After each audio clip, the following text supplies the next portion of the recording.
Biglang may napasugod sa bench ng Houston. Nagkagulo mga bro. Rodman Jr. laban sa rookie. Nagala Dr. J si Jalen Green ng trash talk pa. Napaflex kay Wembanyama si Baby Jokic. San Antonio Spurs versus Houston Rockets. Well, first quarter, unang basket ay nakuha agad yan ni Victor Wembanyama. Mismatch sa depensa ang film guard na si Jalen Green. Solid ang first minute ng rookie. Butata ang inabot ni Sengun.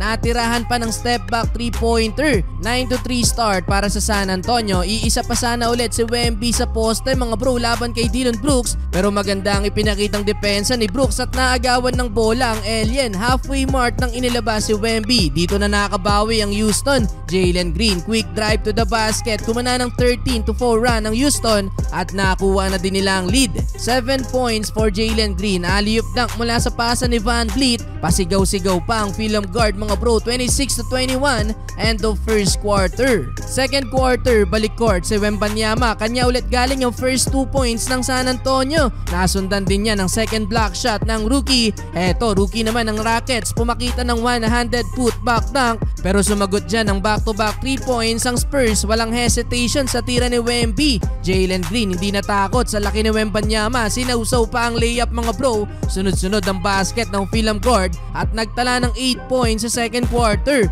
Wemby Jokic ang ginawang pasa sa play na to. Soft touch lang sa bola mga bro. 2 points na para kay Devin Vassell. Nakabalik ang San Antonio at nakakuha ulit ng lead. Tinapos pa ang quarter sa 9-0 run. 53-47 halftime. Entering the third quarter, minamama lang ni Baby Jokic sa ilalim etong si Wembanyama. Na foul trouble si Wemby mga bro. Napag-commit ng 2 fouls ang rookie.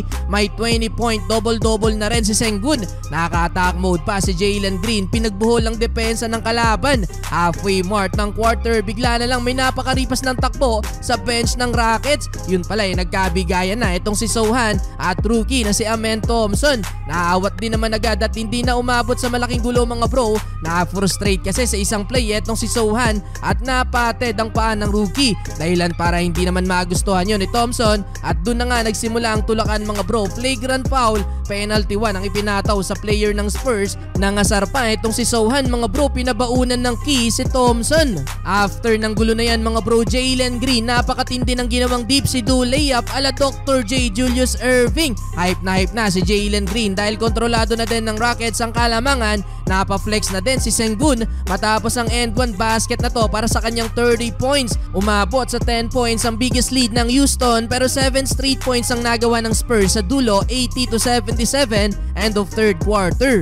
Well, fourth quarter ayaw pagbigyan ni Wembanyama ang rookie mga bro. Hinarang ang tira. Kontrolado pa din ng Rockets ang lead. Sidestep move mula kay Green. Gandang no-look pass naman ni Sengun sa ilalim para kay Whitmore. Lamang na ng 11 points ang Houston mga bro. Under 5 minutes, 103-92. Nag-showtime na ang Rockets mga bro hanggang sa hindi na nakabalik ang San Antonio. At sa uli, panalo pa din ang home team sa likod ng 40-point double-double ni Alperen Sengun. 12 points, 11 rebounds with 6 blocks naman para kay Wembanyama.